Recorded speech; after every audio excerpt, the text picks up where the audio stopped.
사랑하는 성도 여러분, 평안하셨습니까? 함께 찬송가 71장 예부터 도움 되시고 찬양하시며 4월 22일 목요일 오늘의 말씀 시작하겠습니다.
아멘.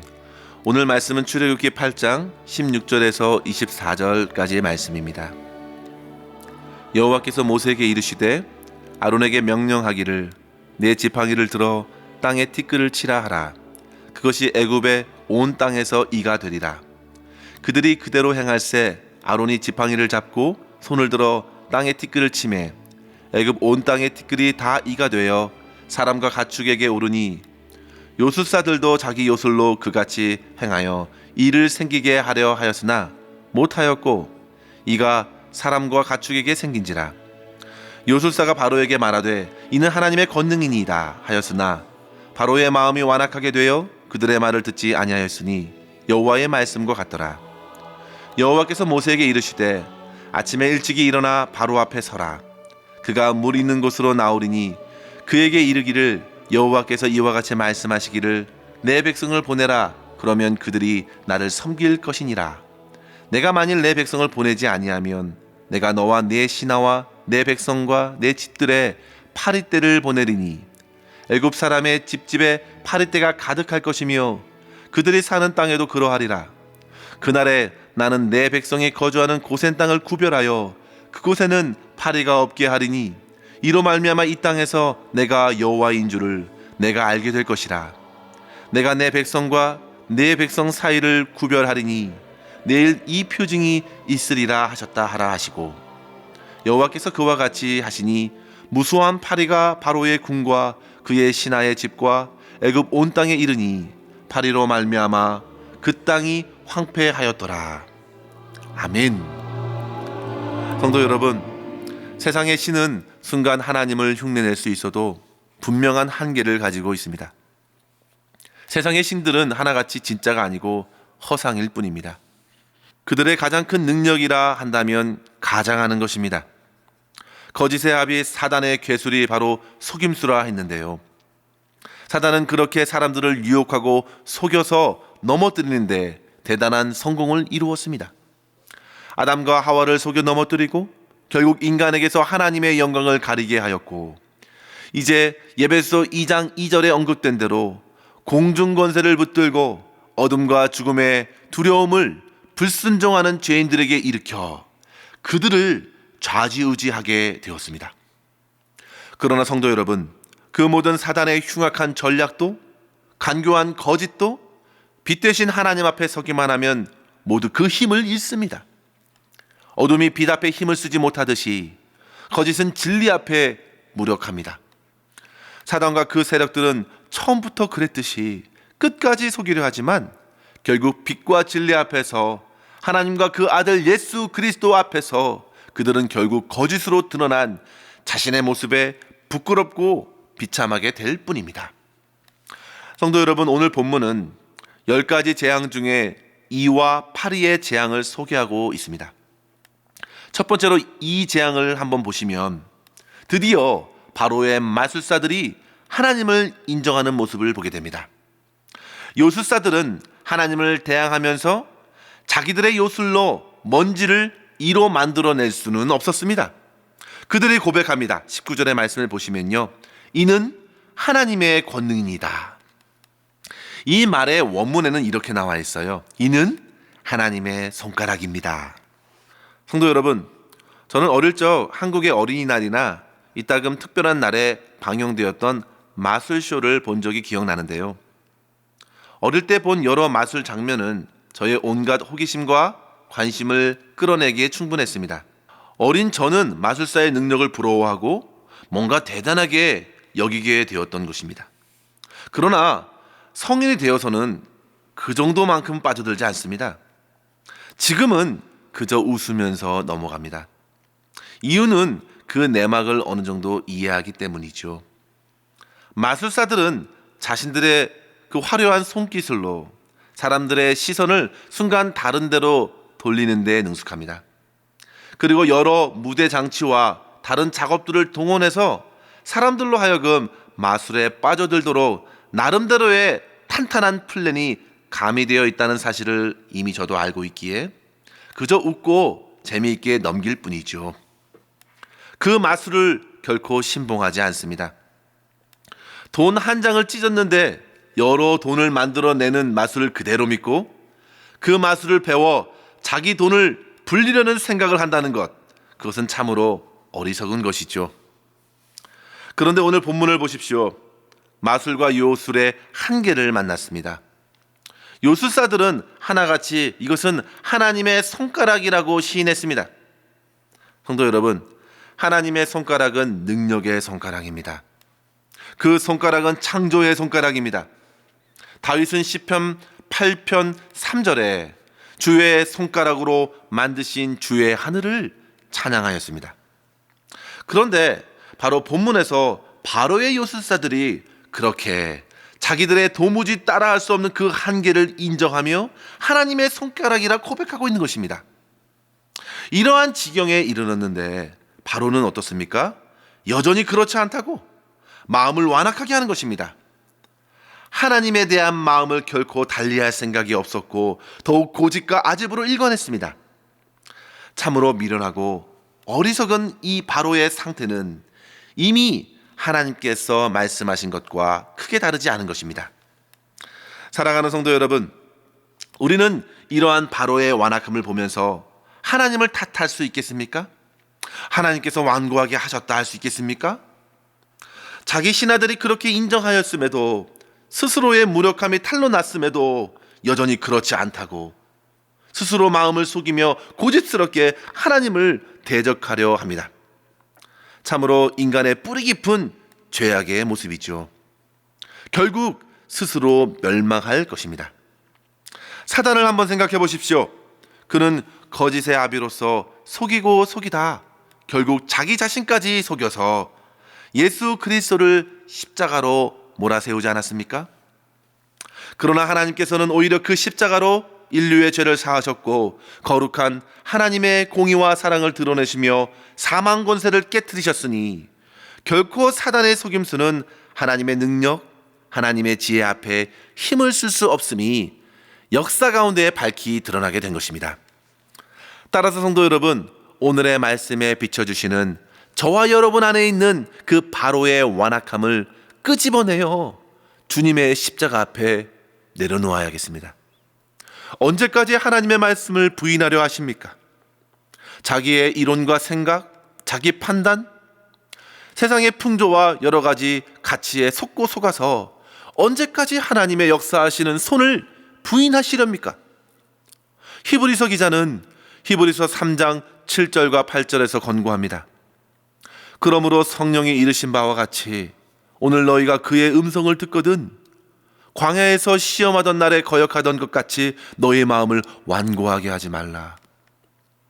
사랑하는 성도 여러분, 하나님께서는 에스겔 선지자를 통해 이미 그 길을 보여주셨습니다. 에스겔서 36장 26절 27절에 보시면 또 내 영을 너희 속에 두고 새 마음을 너희에게 주되 너희 육신에서 굳은 마음을 제거하고 부드러운 마음을 줄 것이며 너희로 내 율례를 행하게 하리니 너희가 내 규례를 지켜 행할지라. 성도 여러분, 저와 여러분 안에 있는 그 어떤 완악한 마음도 분명 우리 안에 내주하시는 성령 하나님의 역사로 인해 부드러워질 것입니다. 따라서 날마다 성령을 의지하여 하나님의 말씀을 사랑하고 그 말씀을 따라 아름다운 순종의 삶을 살아가는 역사를 풍성히 누릴 수 있기를 주님의 이름으로 간절히 축원합니다. 두 번째로 성도 여러분, 우리는 본문의 파리의 재앙을 통해서 더 큰 하나님의 능력과 자기 백성을 향한 하나님의 돌보심을 확인하게 됩니다. 하나님께서는 여전히 완악한 바로에게 말씀하십니다. 21절에 보시면요, 내가 만일 내 백성을 보내지 아니하면 내가 너와 내 신하와 내 백성과 내 집들의 파릴 때를 보내겠다 하십니다. 그리고 하나님께서는 이스라엘 사람들이 거주한 고센 땅을 구별하여 파리가 없게 하신다 하였습니다. 사랑하는 성도 여러분, 앞선 세 개의 재앙에서는 주님의 백성들에게도 분명 고통이 따랐을 것입니다. 그러나 오늘 본문을 통해서 알 수 있습니다. 하나님께서는 무한정으로 자기 백성들을 고통 중에 내버려 두지 않으신다는 사실입니다. 오늘날 코로나의 고통은 모든 이들에게 허락되었습니다. 그러나 성도 여러분, 분명한 것은 이때에도 하나님께서는 특별한 구별을 통해 자기 백성들을 일깨우시고 보호해 가실 것임을 의심하지 않아야겠습니다. 재앙과 고통이 다 같은 것이 아닙니다. 한 가지의 재앙이 사람들마다 다르게 해석되는 것처럼 믿는 자들에게 따르는 고난은 더욱 자신을 돌이키고 일깨워주며 나아가 하나님을 더 의지하게 하고 예수님을 더욱 분명하게 바라보게 하기에 참으로 큰 유익이 됩니다. 분명 앞선 세 개의 재앙으로 인해 이스라엘 백성들은 하나님의 능하심을 함께 보게 되었을 것입니다. 그런데 이번 네 번째 파리 재앙은 더더욱 놀랍습니다. 믿는 자와 믿지 않는 자가 결코 고만고만하지 않다는 사실을 보여주기 때문입니다. 하나님의 특별한 보호가 너무도 확실하게 나타나서 고센 지역에는 파리가 엄두를 못 내었고 오직 바로에게 속한 지역, 바로에게 속한 사람, 그의 집들, 가축들 모두가 파리로 인하여 큰 고통 가운데 놓이게 된 것입니다. 성도 여러분, 사실 우리 하나님께서는 더 큰 능력이 있으십니다. 당시 하나님께서는 자기의 천군 천사, 불말과 불병거를 불러 심판하실 수도 있으셨습니다. 그러나 긍휼이 풍성하신 하나님께서는 파리로 바로를 살짝 흔드신 것뿐입니다. 미물인 파리만 가지고도 애굽 온 나라는 충분히 하나님을 두려워할 만하게 하였습니다. 그런 주님께서 바로 우리 하나님이 되십니다. 성도 여러분, 걱정하지 마십시오. 염려하지 마십시오. 코로나가 밀려오고 경제 위기가 찾아오고 설령 건강의 위험 신호가 오더라도 하나님의 백성들에게는 특별한 돌봄과 은혜가 있음을 의심하지 마시길 바랍니다. 하나님의 주권 아래에 보호함을 받는 이들이 바로 저와 여러분입니다. 하나님의 허락 없이는 공중에 참새 한 마리도 떨어지지 아니하고 저와 여러분의 모든 머리털까지 세시는 바 되었기에 우리 주님께서는 저와 여러분의 아픔, 상처, 연약함, 삶의 여러 가지 문제들을 모두 아시고 다스려 주십니다. 이러한 주님께서 특별한 은총으로 저와 여러분을 세심히 지켜주시고 회복시켜 주실 것임을 믿으시고 어느 때이든 무슨 상황에서든 하나님을 바라고 의지하여 천국 백성으로서 믿음을 갖고 주님만을 예배하는 삶을 오늘도 살아갈 수 있기를 주님의 이름으로 간절히 축원합니다. 기도하겠습니다.